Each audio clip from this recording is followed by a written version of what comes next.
So what does the DPRK's announcement mean for relations with the ROK? To talk more about this, I'm joined now by Cedric Leighton. He's retired from the U.S. Air Force and founder and president of Leighton Associates. For these separated families, these occasional government reunions are so important because the distance, the time, everybody's aging. So to have this kind of dangled in front and then snap back has to be devastating. Oh, from a psychological standpoint, Mike, it is one of the worst things that could happen. I saw similar things happen in Europe, but they weren't as extreme. You know, when you watch the East Germans and the West Germans get together back in the day, of the Cold War. But this Korean situation is so tragic for the families. The people are getting up in age. Many of them are in their 80s or 90s even, and they won't have many more moments in which they can actually have reunions of this type. And for the North to pull this out from under them, from both the South Koreans and the DPRK people, that is just a real family tragedy on so many levels. It seems like this relationship goes hot and cold, and it's almost like a light switch. It goes on and off. Yes. It's rather unpredictable, isn't it? It is, and for us to get into the psyche of the North Koreans is extremely difficult.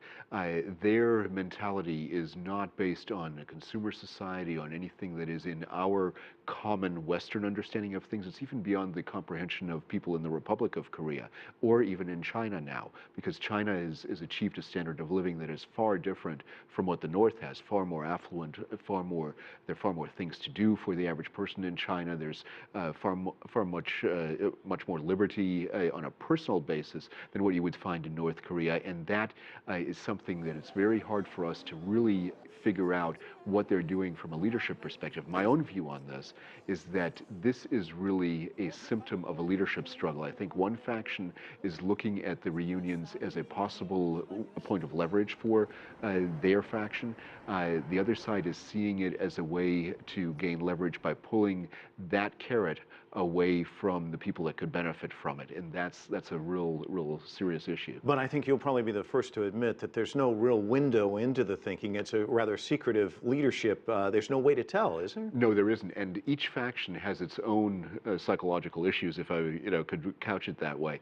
There are so many different aspects to the North Korean leadership structure, and within each faction, there's so many currents of thought that certainly on an outside level, you can say they're thinking in a certain way. But when you look inside, they're going to make many tactical moves from a political perspective and from a diplomatic perspective that will really make it very difficult for outsiders to figure out what they're trying to do.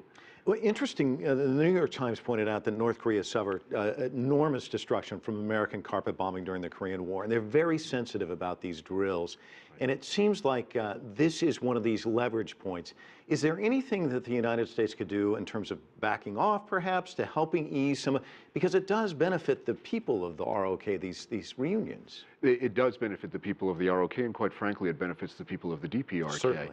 But the United States could work in a way where they could coordinate their military activities with such efforts. And I think it's very hard sometimes when you have major exercises, military exercises that are put together, that are planned, where there's a lot of work among the multinational staffs in the Republic of Korea to put them in a way that actually makes them happen, both from a live fire standpoint and from what's called a command post exercise standpoint. It's tough to put the skids on it. It is. What you're saying. It's very tough to put the skids on it. But then when you look at what is supposedly the one cause for the North Korean reaction, which was the flight of one B-52 bomber off the west coast of Korea, I think there are probably some things that we could do that would be better coordinated between the South Koreans and the United States and probably other powers within the region, so that these types of family reunions could happen